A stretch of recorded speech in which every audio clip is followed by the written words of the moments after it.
Hey guys, this is Tauna, and today we're talking about Lorwyn Eclipsed. I know, you guys have been waiting for it for ages, but we're going to be talking about Lorwyn Eclipsed because there is some new stuff coming out this week that's going to be pretty exciting, pretty interesting, and I am very, very hyped for it. Now, before we do get into that, make sure you guys subscribe. We only need 600 more subscribers by the end of the year. I can't believe this. We've almost made 15,000 subscribers this year. We've doubled over our subscribers. I am so excited. We're trying to hit 25k by the end of the year, and we're going to be doing a giveaway when we hit 25,000.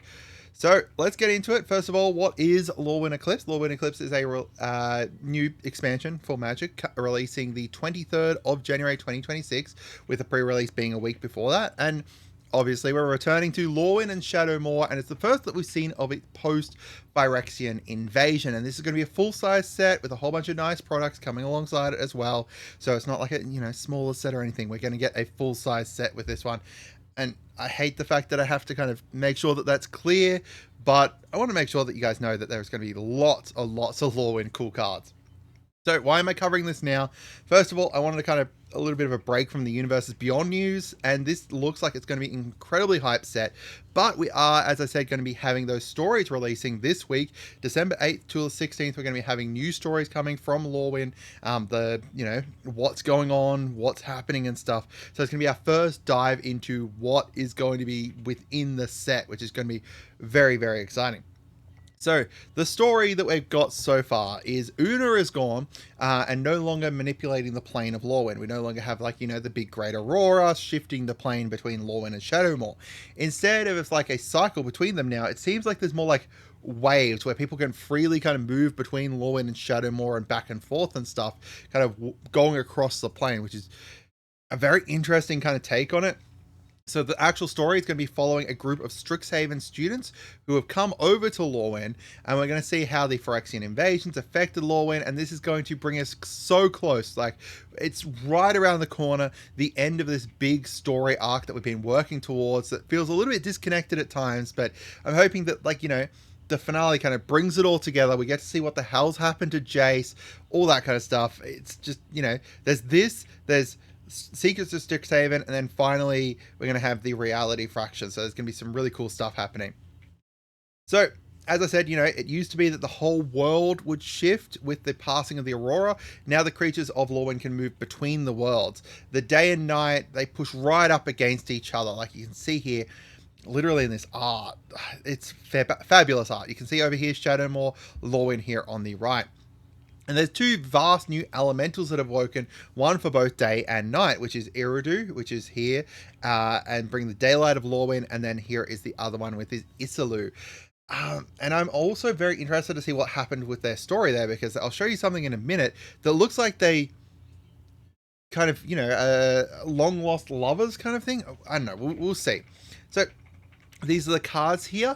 We're going to be bringing back some flip cards as well. And these flip cards are very interesting with Lorwyn because all of them have essentially, like, at the beginning of the first main phase, you can flip them, right?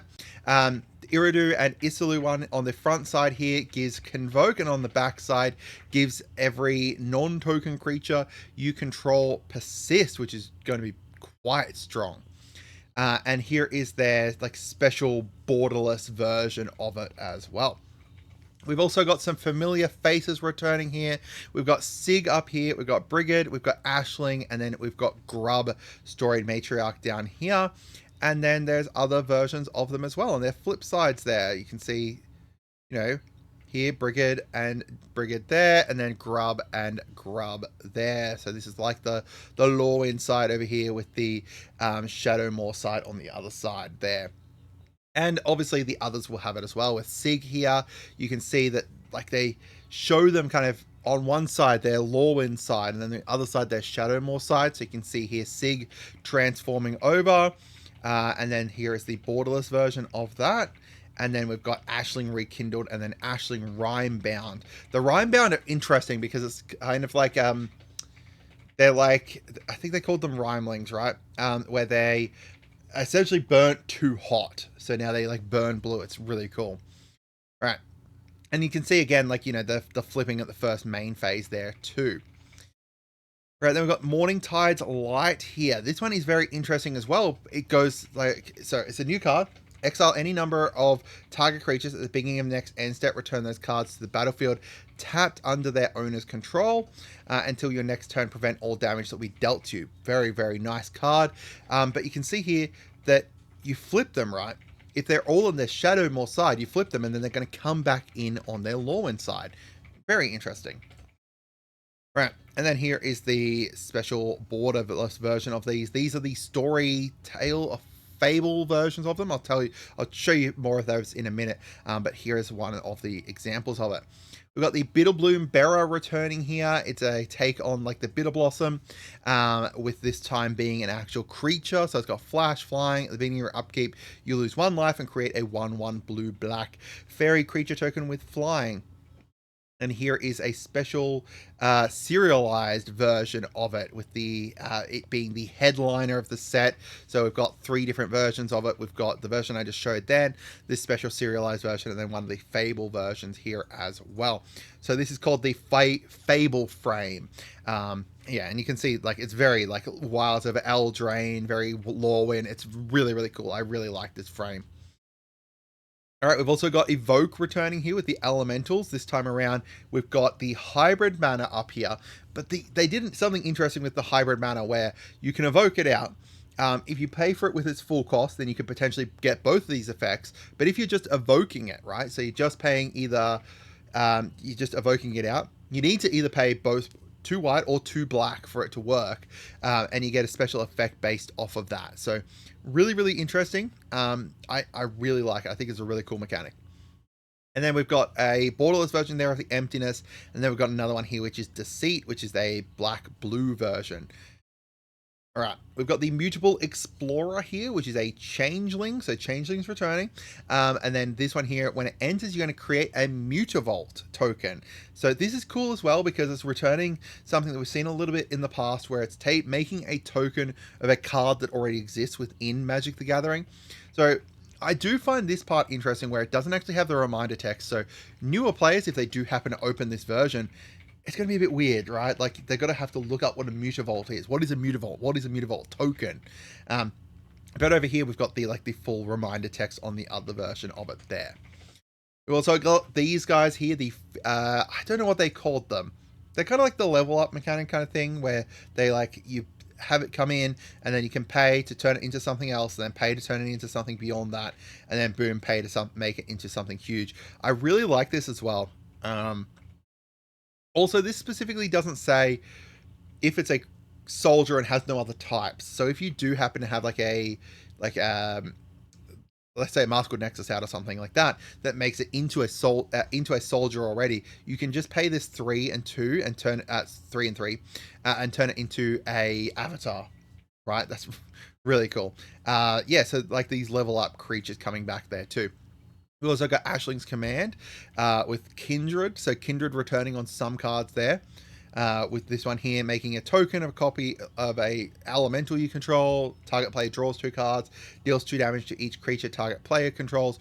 Or you could target player creates 2 treasure tokens. So technically, you could give treasures to someone else if you wanted to there as well. And then here is the special borderless Fable version of that. We've also got Formidable Speaker here, coming to commemorate the Gene. I'm bad with names. Gene Emanuel win from last year there, with the Formidable Speaker coming in, making you being able to discard a card, then search up for a creature card and put it into your hand. And then here is some more of the examples of the borderless versions of the cards with the Fable version. So we've got Moonshadow, Taster of Wares, and then the Celestial Reunion. So a little bit of a spoiler of what I'll talk about in a minute. All right, and then we've got Shocklands. And then borderless Shocklands. So this is the other 5 Shocklands that we didn't have come with Edge of Eternities coming back. And you can see they've got 2 different versions of them. But they're not 2 different versions, they're just a flip version. So on one side, you have like the Lorwyn version, and then on the other side, you've got your Shadowmoor version, and it just comes as a flip card. It's really cool. I really like it. Right, so these are the products that we're going to be getting. We're going to get a draft tonight, which is the one that comes with the boosters to allow a 4-player draft, and then a collector booster and some lands. We've got the collector boosters up there. We've got the play boosters, as usual, pre-release box, and then a bundle down here. And these commander decks here, I'll zoom in on, where we've got one here with the Dance of the Elementals, which is showing Ashling there, and then we've got the one here, which is Auntie Othel or something like that, I think her name is, which is Blight Curse. So this one here cares about summon huge elementals, sacrifice and duplicate. And then I assume that Evoke's going to be a part of this, which is really cool. And then the Blight Curse one is -1/-1 drain, and then unleash creature combos, which is going to be very interesting to see how they do that as a precon. So going into it, Ashling the Limitless is the name of the face commander for the elemental deck. And then the other one here is Auntie Ool Curse Wretch. And then we've got Oko returning too, which is very interesting.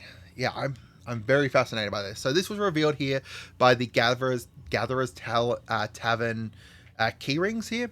So we've got one for Oko, and they had one for a whole bunch of different other Lorwyn Eclipsed people, but Okko's the one that was interesting here, with two different versions of Okko, one on like a Shadowmoor side, and then when he flips over, he's like a Lorwyn one, which could potentially reveal that maybe Okko was from Lorwyn all along, which is very interesting because we had no idea where Okko was from, right? So very interested here. I'm very interested to see what how he plays into the story. If he does it all, it'll be very cool to see. Then this one here was the Celestial Reunion that I talked about earlier. So Celestial Reunion is going to be one of the cards within the set, and it's showing the two giant elementals kind of rekindling together. Like maybe there's going to be something that kind of merges Shadowmoor and Lorwyn together permanently. Not like as in like actually like completely meshes them together. So instead of like, being these two different portions of the plane, like actually merges them all together, which will be very interesting to see given the fact that, some of the characters have very different personalities between the two different versions. So how does it decide? Like, will this person be their Lorwyn version? Will it be their version from Shadowmoor? Who knows? All right. We've also got this guy here. So this is High Perfect Morcant, which seems to be one of the elves. If you don't know about like the elves on Lorwyn are very anti-ugly people, so I'm never going over to Lorwyn. But they've got these guys here now, which are potentially like ruling over the elves. It could be very interesting to see exactly what's going on there. And then finally, we know that there's going to be an artifact that is a mythic too. So maybe this is going to be the thing that actually helps combine the two or something like that. We'll have to see. But I'd love to hear from you guys what you think as well. We've got the Lorwyn First Light has released already. This is a D&D expansion going over Lorwyn and taking place upon Lorwyn and Shadowmoor in the current time within the set. And then we've also got these here coming out, which is going to be 60 card standard level precon. So these are cards that are going to be standard legal, like foundationsy kind of stuff. And they're going to be releasing across each in-universe set from now on. And they're $24 MSRP. So let me know what you guys think. Are you guys excited for Lorwyn or not? I hope you guys had a wonderful day and goodbye.